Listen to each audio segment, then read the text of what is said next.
Good morning. Hope you all have had a great week. I am coming to you from northern Mississippi. We traveled up here on Friday. My son is playing football at Rhodes in Memphis, and so very lucky to have a brother who lives 40 minutes south of Memphis in Mississippi, like out in the middle of nowhere, as you can see. But what was great about this, it was a beautiful blend of a weekend in the city of Memphis. Memphis has a really cool vibe to it. It actually reminds me a great deal of New Orleans in a lot of ways. But then to be able to retreat out into the middle of nowhere where it is just quiet and beautiful and frankly much cooler than New Orleans right now. All right, so we're still in module 1. This is week 2. We have 3 weeks in this module before we go on to the neuroscience of gratitude, which is our second module.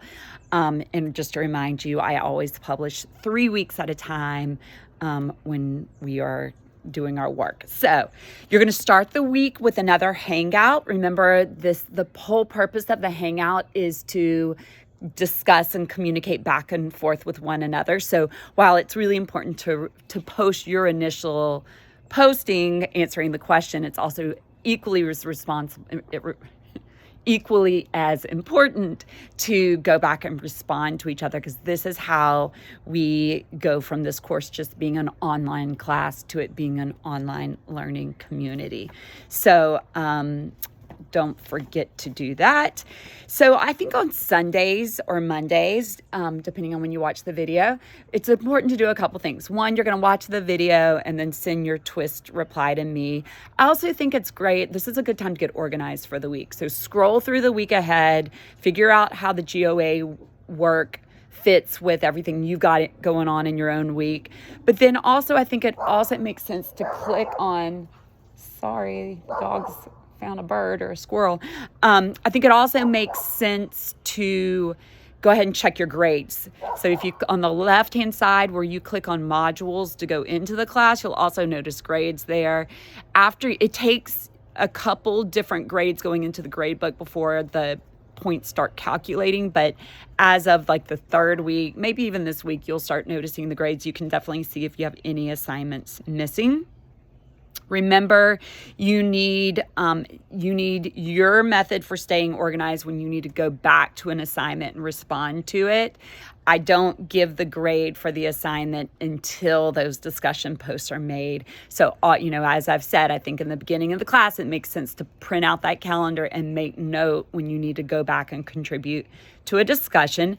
And those discussion parts, right? Like that is such an essential part of the learning, because what's happening is you give your initial post, but then when you go back and you read what your classmates are writing, your brain is processing the information in a new way, and then you got to think about how you're going to contribute to that. So this is your hippocampus really at work, and this is how we take the learning and put it into long-term memory storage so that long after this class ends, the work is still very much part of you and with you.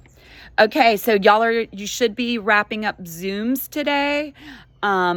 Remember, we've got Sydney and Sabine abroad, and so we always, if you're there in your group, you always want to make sure y'all are picking times that are not, that are respectful of when they need to be sleeping.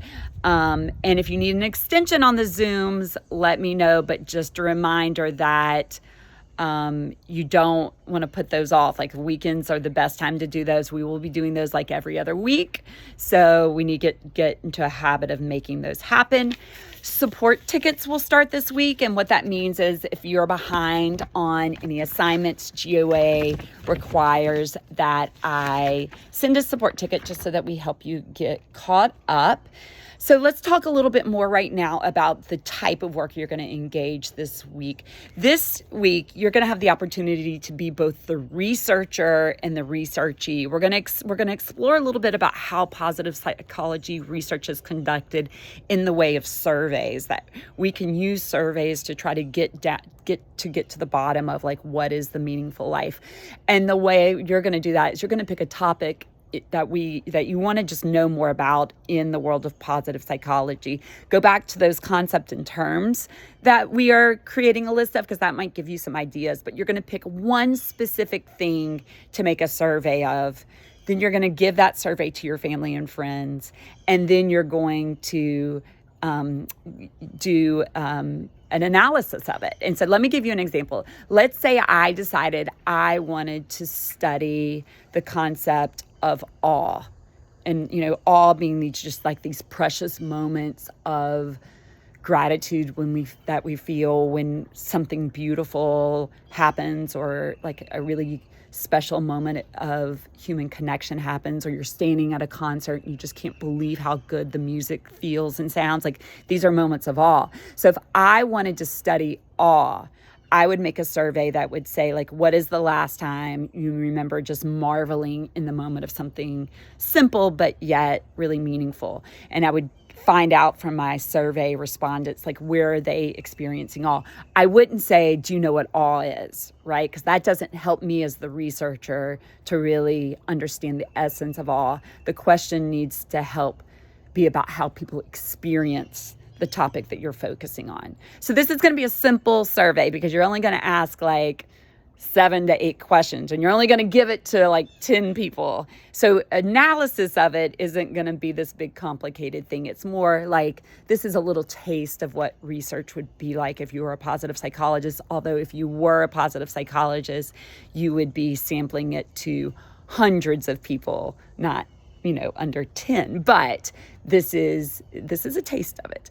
And then when it's time to interpret it, sure, you want to say like 50% of the people who responded to my survey found awe in nature, but that's not enough, right? Because then ask yourself, well, what does that mean? What does that tell us? What can we take from that about what it means to be human? And that is what you're going to really talk about. That's, Brene Brown is a qualitative researcher, meaning she takes interviews from humans and then she really thinks deeply about, what does it mean? What does this tell us about humanity? She calls her research with a soul. So that's what you're doing. Like, you're trying to find some depth in this. You're trying to really, really ask yourself some questions in response to the data that gives you some insight into what it means to be human. All right, I'm about to wrap it up. I'm going to wrap it up with something new I'm trying this semester, and that is, in an effort to really grow our sense of knowing each other, I'm going to interview somebody in the class each week and then report back on what I learned from them. And then that is how you're going to respond to me in Twist. But let me just tell you a little bit about Sabine. She lives in Amsterdam. My cousin happens to be in Amsterdam this week, and she's been sending me these pictures of the canals and people on bikes and the flowers. And oh my goodness, is it beautiful? So what I learned from her in the interview is that one of the things that she really appreciates about her school is that it is a comfortable, non-judgmental environment. People can come as they are and feel accepted and appreciated. They have a sense of belonging there, which is a beautiful thing. If she could travel anywhere right now, it would be Japan because of the culture and the food. She loves the urban dwelling of Tokyo and the natural beauty of Kyoto. And if she were an animal, it would be a bird because she would want to travel and fly. It would be a bird that other birds wouldn't prey on so quickly. She wants to be safe, but she wants to adventure. All right, so here's my question to you. As you think about what we're learning about positive psychology and a life of meaning, purpose, and connection, what did you learn about Sabine that really helps to connect with our concept of positive psychology and what it's all about? I can't wait to hear what you wrote, and I will share with Sabine some of what you've said too so that she gets a sense of it. Have a great day. Bye.